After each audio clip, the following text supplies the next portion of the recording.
This is going to be on medieval Europe. Okay, so the thing is, what we've done here at Fiveable is we're searching and kind of seeing, okay, what are people generally talking about at this time? And so what's going to happen is there's going to be a presentation portion of these things where I talk about a given topic, we go into it, and then as y'all are asking questions, if a lot of people have questions about something, I'll talk about it. And so the document that I'm going to be talking off of is this that I call Europe Then, Europe Now. Okay. And so as far as that goes, ladies and gentlemen, we don't need to understand what we're doing here as far as European history. What is it that what is this course we're taking? Because technically, aren't the Greeks and the Romans European history? You know, isn't Charlemagne European history? All of those things are European history. But this is a course in the history of modern Europe. And I want to talk about what is it that makes us modern, okay? And the thing is, we have three divisions of history, okay? Ancient, medieval, and modern. Ancient history, now this is of course something that comes from the Renaissance. The Renaissance was the first time where they thought about like, let's divide history into three periods. And what they thought was like, you know what, this third period is actually going to be our period, okay? So the Renaissance historians, they wanted to set up a dividing line between themselves and the Middle Ages. Now, if you and I were going to go back to the Renaissance, we would be thinking like, you know what, this really isn't a lot different than medieval Europe. This is a lot more like medieval Europe than it is to the Europe of today. And so that's what I want to focus on, is this idea of Europe as becoming modern, okay? That Europe over time is becoming modern, starting with the Renaissance. But we've got to think about where we're coming from, because one thing that that I was considering today during class, I was like, whoa, some kids were talking about Harry Potter. And I was like, do y'all realize that if J.K. Rowling would have written and tried to publish Harry Potter 400 years ago, she would have been burned as a witch. All right. I mean, it's like she's writing this book where the heroes are witches. And that would have been something that, would have gotten somebody burned back then in Europe. And so you even think about today, it's like, are we really done with the Middle Ages completely? Because even today, there are some kids whose parents don't want them to read Harry Potter, or maybe not until a certain age, because they're uncomfortable with the idea of their children reading about witchcraft. And so, of course, we've got shows like, if any of y'all watch The Originals or Vampire Diaries or anything like that, there are shows where the witches are heroes and stuff like that. But certainly, there is kind of a distrust of that still remains there, even though we're not, we're not necessarily, burning witches like they are in Papua New Guinea. So anyway, I gave you that link to Europe Then, Europe Now. Yeah, so here's the thing. What we call, now, one thing I want to note here, Alexis, okay? Alexis, I want to mention here, when we talk about the Dark Ages, okay, that is a matter of historiography, the way that history is conceived, okay? So when we look back now and we look at the Middle Ages, it's not really like a dark age, okay, like the whole time, okay? The Middle Ages are what we call that period between the fall of Rome and the fall of Constantinople. So from about 476 to 1453, the beginning of this course. And so the Middle Ages are ending at this time, okay? And this is a good segue, Alexis, but I want to mention that it's the Renaissance historians and Renaissance writers who are referring to the Middle Ages as a dark age. Now, remember, if somebody wants to tell me, who were their heroes? Who are Petrarch's heroes? Who are Erasmus's heroes? Machiavelli, Castiglione, Lorenzo Valla and Pico della Mirandola. Who were their heroes? Now, here's one thing that we want to note, and I'm glad you said something, Sakura. Not necessarily Aristotle, because Aristotle was really a philosopher of the Middle Ages, because Aristotle was a realist. Like, when we think about, like, the School of Athens, Raphael's painting, where Plato's like, whoa, he's like pointing up, look at the sky and all that kind of stuff. And then Aristotle's like, hey, let's get real. Let's get real, okay? No, Plato and Aristotle were both ancient philosophers, ancient Greek philosophers. But what happened was Aristotle was a realist, okay? And so medieval philosophy was focused on this more like, this realism. Like basically Aristotle during the Middle Ages was translated into Latin, but Petrarch was, I'm sorry, Plato was not, okay? So Plato is finally, during the Italian Renaissance, his works are translated into Latin so that Italians can read them. But in the Middle Ages, they weren't familiar with Plato. But y'all are right here that generally, like, writers like Cicero and other ancient writers, these are the people, the Greek and the Roman writers are their favorites. So for Machiavelli, for Petrarch, for Thomas More, for Erasmus, the ancient Greeks and Romans represented the pinnacle of civilization. And so the way that they saw history is that the Renaissance, which means a rebirth, and you're thinking rebirth of what? Okay. So ancient history, it's like the Greeks, the Romans, and then so then there's the dark age, okay, as the Renaissance people said. Now, if we look at it today rationally, there was progress in the Middle Ages, especially like the High Middle Ages from about 1000 to 1300. There, were new ways of growing crops. There were new technologies. The population was increasing, which is typically a good sign of prosperity. And so all of these things were happening. But then here's the thing.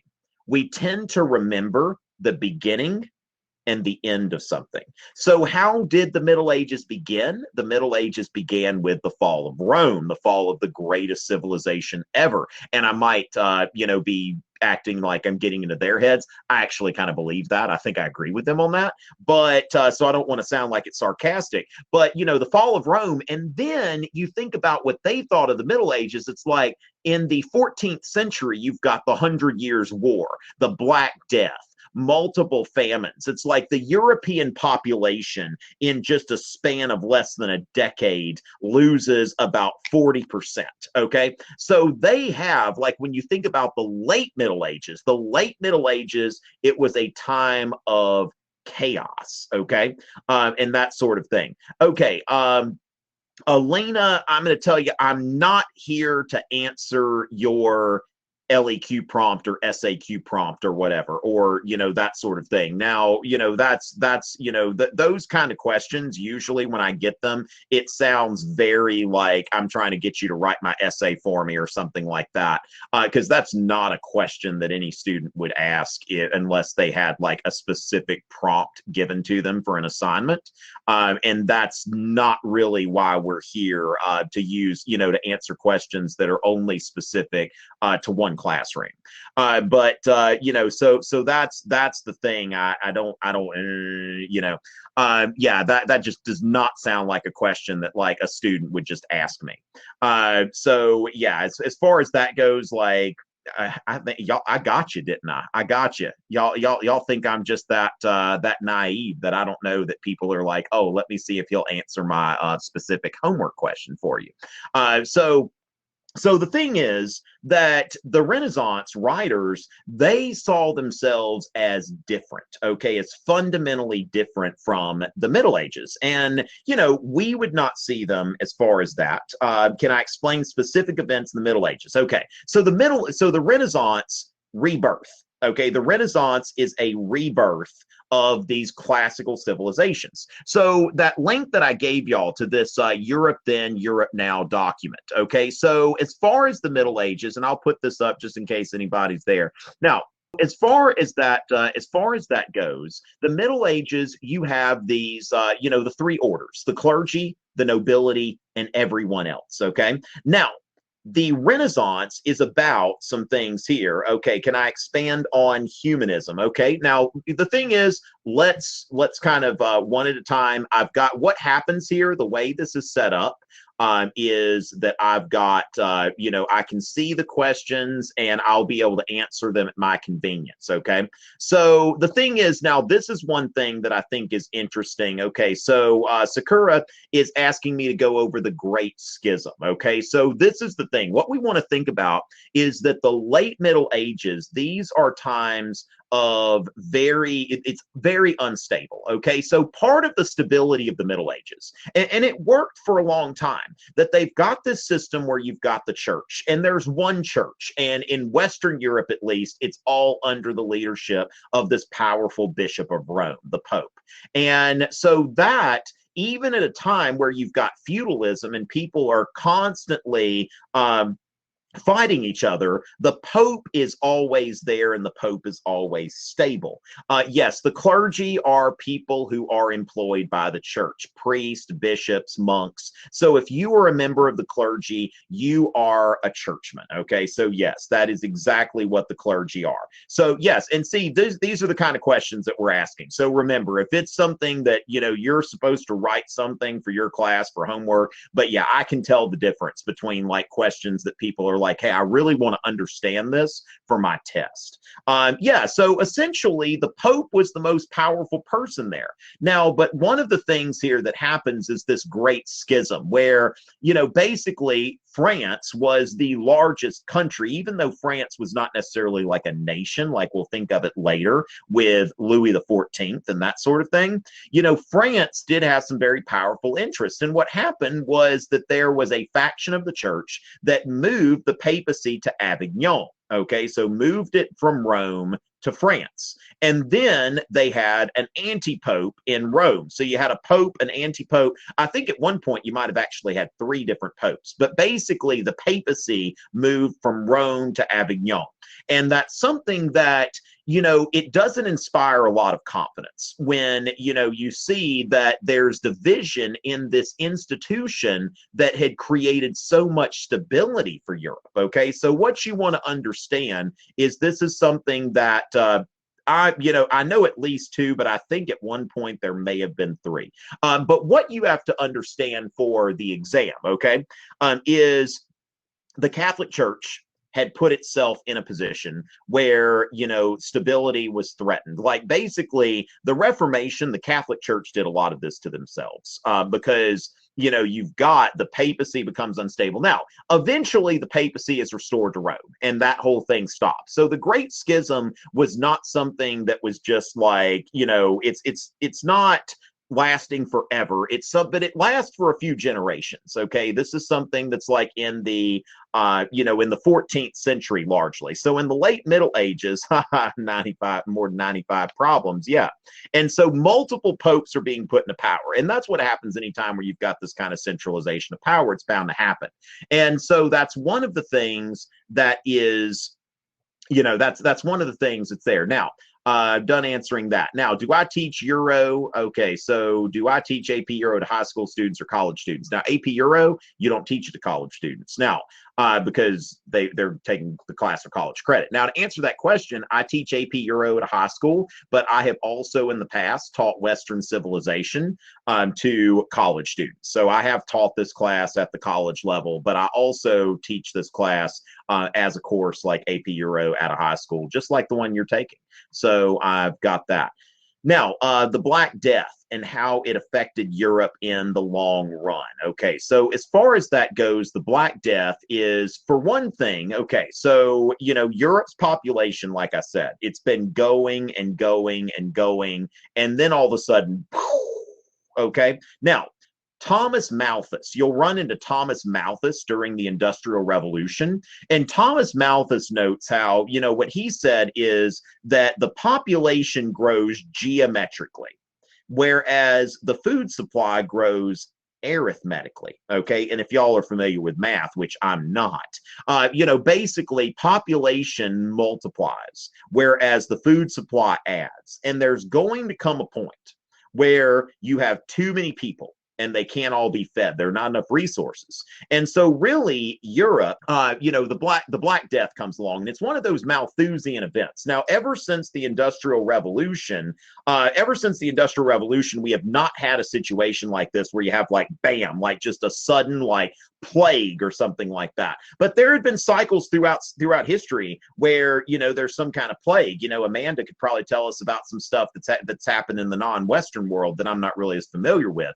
So the thing is that within 10 years, within a decade, a third of Europe's population is wiped out. Now, one thing that that does is it creates a labor shortage. Like there's some scholarship out there that says that workers all of a sudden were paid more money because what's happening is there aren't as many people to work. And so you're seeing that. So, you know, there is kind of like, even though the Black Death happened, there is kind of a cleansing effect or something like that, which, you know, people actually will say today that, you know, the world may be getting to a point where there are too many people on it. You know, we haven't had like a cataclysmic event like that in a long time, but not to say that we can't, okay? Because, you know, there are a lot of people in the world right now. We may get to the point where, and certainly we don't have the resources for everybody in the world to live like an American lives. You think about the resources that Americans consume, like Americans and Europeans and Japanese, you know, the people in the, you know, in the most advanced countries, you know, not everybody can live like that. All right. So as far as that goes, the Black Death, you know, is kind of a, you know, it's kind of a cleansing thing, but it's the last like real like Malthusian event. Now, of course, there have been some wars that have wiped out the population of Europe as well. All right. And so, okay, I've got a few things here. Let me see. There was something I was answering the question, but what happened to that question that I was answering? Because I need to note that I'm finished answering. But anyway, with that, oh, thank you very much, Paul. And only gets 18 weeks to teach the class. Paul, I'm actually in the same boat as you are, but I'm doing this for the first time. Paul, if you'll email me, you can contact me through my website. You know, and just. Even if it goes to the one my wife checks, just let her know that you and I talked, because I'm actually teaching it on a semester, and I'm going to see how that works. But yeah, I'm actually, you know, but the thing is, I think the good thing about teaching it first semester is I've actually got the whole semester, and it's not like that 3 weeks after the exam that I never got to teach anything, and I've got to sit there and look at them. For a few weeks. So as far as that goes, but yes, I would like to dialogue with you about that and to, you know, just keep in touch. All right. So as far as that goes, you know, we've got then now we're going to be talking about, you know, Erasmus laying the egg that Luther hatched. Paul, that's going to be, you know, that's going to be later on. We're going to be dealing with that kind of stuff, you know, and I'll definitely go into that in another session. All right. So as far as that goes, I probably, okay. So as far, let me make sure here. All right. So did somebody add, these questions keep moving over the Pope Wars and the new ideas. Now, as far as that goes, I think that it's, you know, Cleopatra, I don't know if like Pope Wars is the general term, but you do have this Great Schism, which is weakening the church. Okay. So typically when, I mean, and what you're seeing is just this old medieval order is collapsing. All right. So yes, next week I'm going to be talking about the Renaissance. Okay. So let's talk a little bit more about medieval Europe. Okay. And so as far as that goes, that medieval Europe is based on political privilege. Now, let me just go ahead and show this document off because I think that it's helpful in kind of introducing the course. Okay. And thinking about where are we starting and where are we going. Okay. So I'm going to go ahead and share the screen there. And you should be able to see my entire screen in just a second. It takes a moment. Okay, and it's got me up there in the corner. Excellent, excellent. Okay, so as far as that goes, you've got political privileges. Now, today, you think about like there are equal political rights. You know, now, do we have social inequalities in the United States? And are there social inequalities in Europe, basically in the Western world in general? And a lot of times I'll say the United States because Europe is the continent that's culturally the most like us. And we get more of our culture from Europe than we get from any other single continent, which is why it's important to study European history. So the thing is that in the Europe of 1450, it was not unusual for, you know what, I'm a nobleman. I don't have to pay certain taxes. You know, I am a clergyman. I get certain privileges. I'm a landowner. And then you see aristocratic monarchies, okay? These privileged classes, they have more say in government. If you think about today in the UK, the House of Lords exists but it really doesn't have a lot of power. The only thing they can do is delay a piece of legislation. But during this time, the aristocracy was very, very much the power, that European kings like looked upon. Okay. Now, no meaningful role for women in the public sphere. Okay. Now, this is important about the public sphere. Now, let's make sure that we understand that in agricultural societies, men and women work together in the fields. Okay. It's not like, oh, a man says, hey, I'm going to go out in the field. Woman, stay home and clean the house and make me a sandwich or whatever. Women were involved in, they would work side by side with men in the fields, but there's no meaningful role in the public sphere, which means that women were not, they're not in the clergy, they're not in positions of leadership, political leadership, unless it's a situation like, where, somebody, even though I can't really think of a woman as queen during the Middle Ages that worked out well. Okay, so typically, even though today we have women in Europe who were in positions of political leadership, at that time, not the case. And halfway through the course, we're going to see during the French Revolution, we'll get to see the beginnings of the feminist movement with Mary Wollstonecraft and Olympe de Gouges and others who are promoting women's rights. And so, as far as that goes, then we look at the isolation of Europe. Okay, today Europe is, in the middle. Oh, wait, first, before we do that, okay, because this is really, I think, the biggest thing about thinking about the Renaissance. Okay, and what is it about the Renaissance that we say, you know what?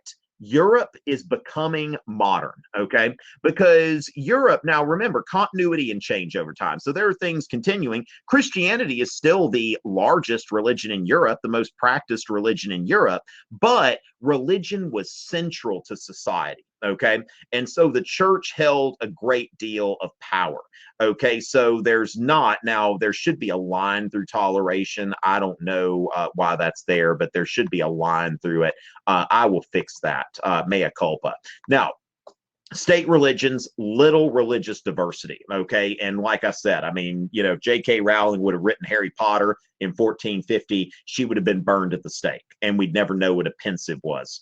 And so, now Europe is secularized, okay? Which, the majority of Europeans today profess Christianity. Now, remember, that is going to be different from nation to nation. In the Netherlands, for example, like, a lot of people may be baptized, but they're not, they're not necessarily, practicing the Christian religion actively. Okay. And so, but then there are other countries like, Poland and Greece and Italy and Spain, where a lot of people still, actively practice Christianity. And so that's something that you'll want to note here. But Europe has become very secularized. Now, that is in the same sense that the United States is secularized. Like, the United States, when you ask, like, is the United States a Christian country? It's like, well, Christianity is the majority religion. It's been very influential in our way of thinking, certainly influences our culture, but our culture is secular. We live in a culture where, most people are allowed to read Harry Potter and stuff like that, because we don't base our lives exclusively on Christianity. And that's really the whole thing about the Renaissance. Now, remember that secular does not mean anti-Christian. It does not mean that they're against religion or that they're not practicing. That these humanists in the Renaissance, they were predominantly Christians, so they are practicing the Christian religion. When you look at Renaissance art, you see a combination of religious art and art that's influenced by Greco-Roman pagan art, so you start to see a lot more nudity and stuff like that. But at the same time, you think about Michelangelo's Pietà and Michelangelo's Moses and the Sistine Chapel ceiling. There is a great deal of religious art. So the Renaissance is still a religious society, but what they're saying is, we don't have to base everything on religion, because in the Middle Ages, like, for example, usury, which is, lending money with interest. This was not something that Christians were supposed to do in the Middle Ages. But the thing is, if Christians aren't allowed to do it, it's like only the Jews can lend money.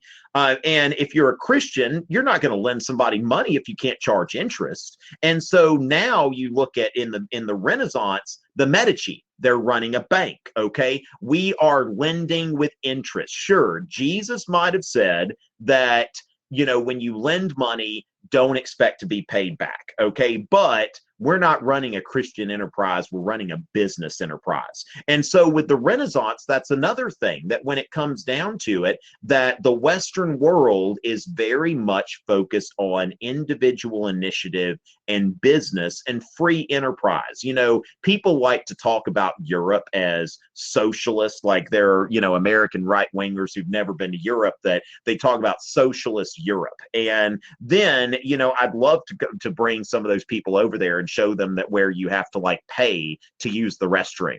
You know, they don't just bring you water at the restaurant. It's like, you know, Europe is, you know, very much like, you know what, they're, you know, you want this, you're going to have to pay for it. Whereas Americans feel senses of entitlement, you know, to use a public restroom, where, you know, Europeans don't.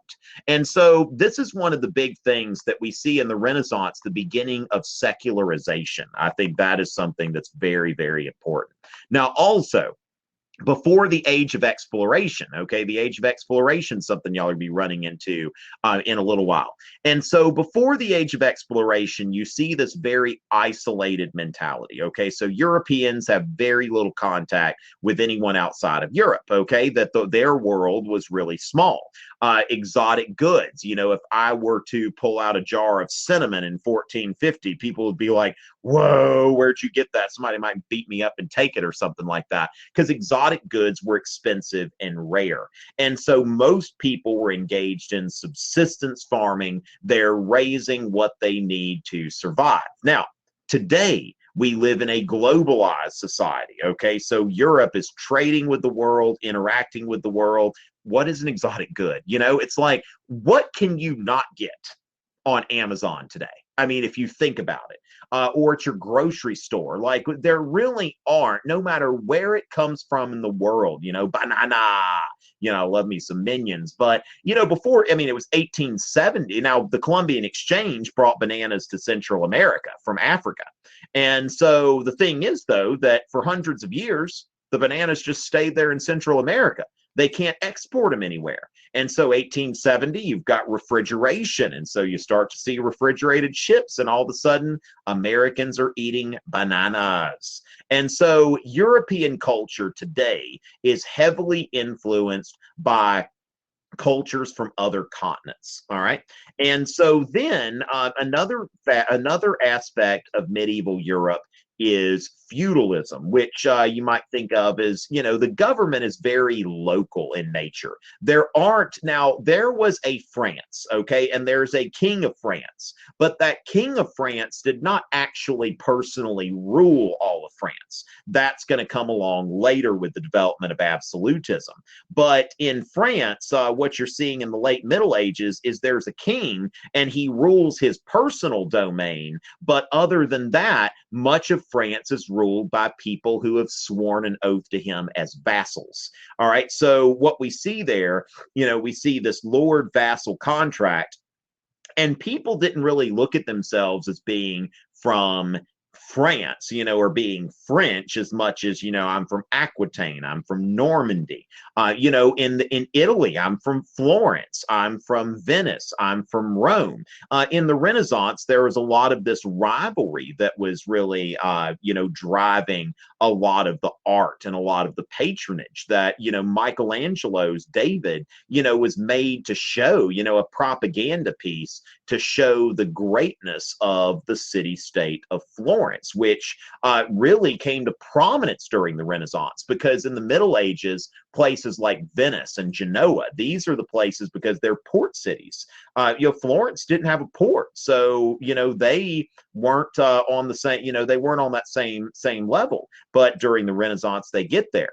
Now, what we'll see during the 18th century, we start to see nationalism. We start to see the development of nations in the 18th and 19th century. Now, Nationalism, of course, has a lot of positive elements, but nationalism is seen as one of those causes of the world wars. And what we've seen in the post-war era is European integration, where we see a government that is more than national. When you go to Europe, you don't show your passport to cross an international border. Now, at the same time, there are people who've been resistant to this. So nationalism certainly, holds on in Europe. People still see themselves as being from this country or that country. But also Europeans, a lot of them, now, if you go to Britain, they don't necessarily see themselves as that. And that kind of explains some of the stuff that we've seen with Brexit, because British people, typically, they're not going to say, I'm European. Now, some of them will, but not like if there's somebody on the continent. If you talk to somebody from the Netherlands or from France or from Germany, they see themselves as European. And so, this is something that, in 1450, people weren't seeing themselves like that. They were really, their world was very, very small. Now, another thing about, Europe in 1450 is there's very little ethnic diversity. And in fact, around this time, you see laws banning or regulating the conduct of religious minorities. Whereas, we see after World War II, there's been a great deal of immigration. And so there are a lot of immigrants that have come in there, and Europe, like the United States, is becoming more ethnically diverse. And of course, that's created some of the same tensions that, we see in the United States today. While these places get used to, things changing a bit. Now, if anybody's a teacher and they want to use that, I've got this on my website, and even a place where, students can write this stuff down for themselves while you go over it. Now, let me go ahead and take a look at some of these questions that y'all are asking. So let's see what we've got here and what the, what we see as far as the questions. Okay, so I see some questions. Yes, national and European identity. Okay, so now here's the thing. Are the dates and names of empires rulers? Okay, now one thing I will tell you, I recommend Chris Freiler's AP Achiever text. When people ask me about a prep book, Chris Freiler is a guy who knows what he's talking about. He has been the assistant chief reader, a question leader. He was on the committee that developed this redesigned AP European History exam that you'll be taking. So Chris Freiler, just type in Amazon AP Achiever European History, and you'll find Chris's book. Now, are the dates and names of empires and rulers? It depends on which one, okay? Like, I would say that 1453, for example, okay, that is the year of the fall of Constantinople. So that's important. 1648 is important because that's the end of the 100 Years' War. 1517, Luther and the 95 Theses, and all of that kind of stuff there. All right, so as far as that goes, ladies and gentlemen, we've got that. Okay, so the thing is, there are other things that may not be as big of a deal, but I would say that things like World War I happened from 1914 to 1918, 1815, the fall of Napoleon, 1789, the Estates General. Now, do you need to know like Louis the 16th, or Louis the 16th? You need to know Louis the 15th. He's never going to be on the exam. So as far as that goes, let's see. Okay, and the transition from the Middle Ages to the Renaissance. Okay, so the thing is, now remember, like if we were to go back in time to the Renaissance, we're not going to see, we're not going to see as much of a difference. But it's mainly that secularism, okay, that our lives don't have to be governed by the church. If I want to sculpt and paint naked people, I can do that. Okay. Like the church may not like it, but you know what? I want to do that. I think Greeks and Romans are cool. I want to do that. And so you see this openness to like Greek and Roman culture. Also the idea of commerce. Okay. So basically we start to see that, hey, it's okay to invest and raise money and to charge interest. So business is starting to become something that, you know what, this isn't frowned upon. Somebody can get wealthy, doing business. So that's something important. Also, the invention of the printing press. This is something that is going to really speed up things in the Renaissance. Okay. So that's something to keep in mind there. Now, how did art reflect new Renaissance ideals? Okay. So part of humanism is the idea of this human-centered thinking, all right? That, when we think about secularism and all that, it's like the glorification, the idealization of humanity. So if you think about Michelangelo's David, okay, and you think about that, you see this ideal form, okay? And that's really like this is what humanity is capable of. So it's glorifying humanity. And also, even though it's David, you don't really see David like praying to God or whatever. There's David and he's very, very confident, okay? And so as far as that stuff, it's becoming more secular. It is it's people are able to do business, and we start to see the art that you see religious art, but you also see this very like secular art. And remember, the biggest thing here is that the art, just like the humanistic studies, are influenced by the cultures of ancient Greece and Rome. So when I talk about like, humanism, Greek, Roman, and biblical literature. Okay. Now, noticeable movements during and after the Great Schism leading to an increase in secular thoughts. Now, what you need to understand is the Great Schism is basically weakening the institutional power of the Catholic Church. And so during the Middle Ages, the papacy and the kings were constantly going at it. And so the papacy usually had the better end of that, even though it's not like they were always on top. But when the papacy was weakened internally, then what is happening here is, the secular rulers are realizing, what, I can move in and I can fill that power vacuum. Business people are like, what, the church is, they're not, they're kind of preoccupied with their own stuff. So if I want to start a bank and lend money with interest, there we go.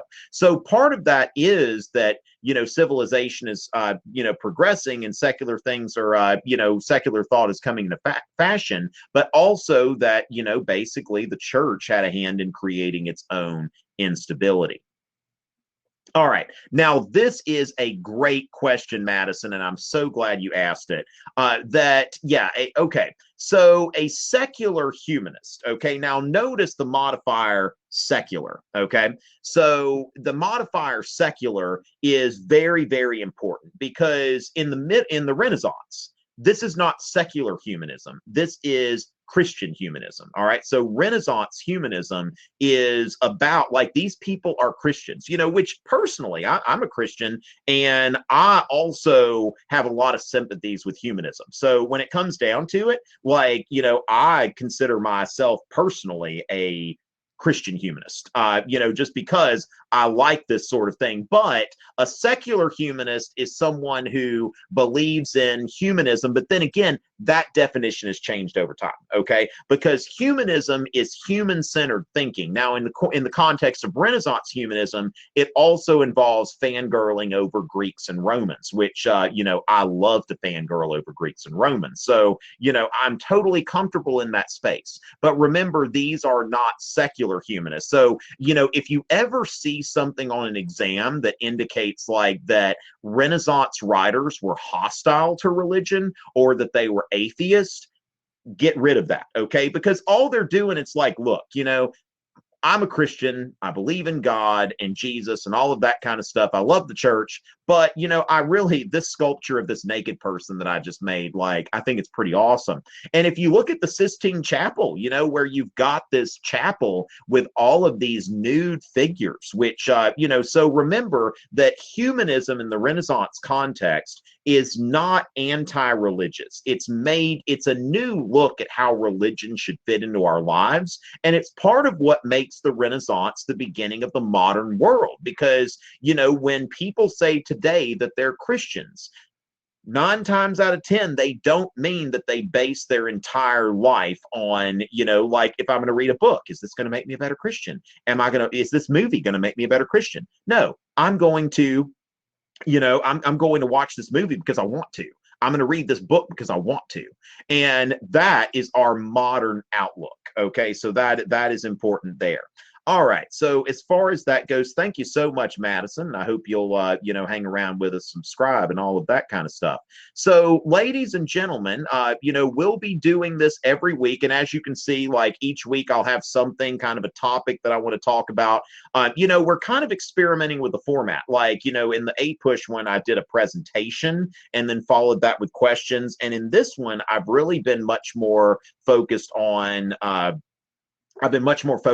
interacting, with the group. And so we'll, kind of see what checks out. Amanda's probably going to send you a survey. So we definitely like to see how that shapes up. But also subscribers will get an itinerary. You'll know what we're going to be focusing on.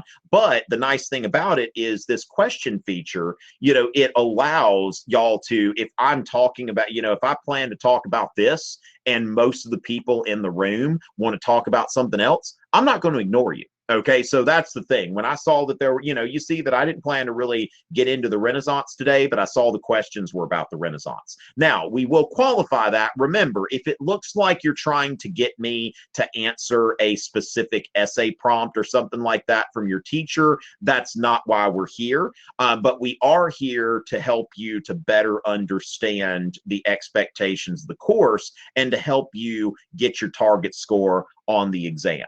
And so, so no, I don't teach, I teach AP US and AP Euro, and that's what I'm doing with Fiveable. I've also taught AP Government before, and I'll probably be doing some AP Government stuff with Fiveable. But yeah, these are other teachers who are going to be in some of these other subjects. Okay, so just, but lots of stuff here that's going to be really great. And I think that, but I am doing at least AP US History and AP European History. So, with this in mind, hopefully we'll see y'all. And remember that code Tom Ritchie will get you your first month for free. So be sure to use that code because if nothing else, you've got the rest of September, and we're going to be doing some great stuff.